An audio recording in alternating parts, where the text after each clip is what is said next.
Net பிளாக்ஸ்னு சொல்லி ஒரு நிறுவனம் இருக்குது. இவங்க வந்து சர்வதேச இணைய கண்காணிப்பு நிறுவனம் ஒன்று. இவங்க ஒரு தகவலை வெளியிட்டிருக்காங்க.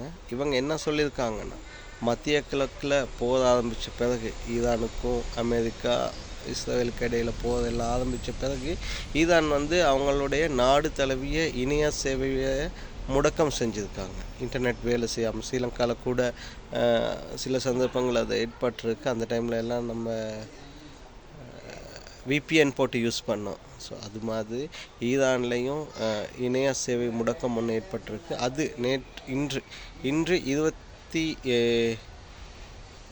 இன்னைக்கு 25ஆம் தேதி ஆகும்போது 26 நாட்களை கடந்திருக்கு அப்படின்னு அவங்க சொல்கிறாங்க. 26 நாளாக ஈரானில் வந்து இன்டர்நெட் இல்லை.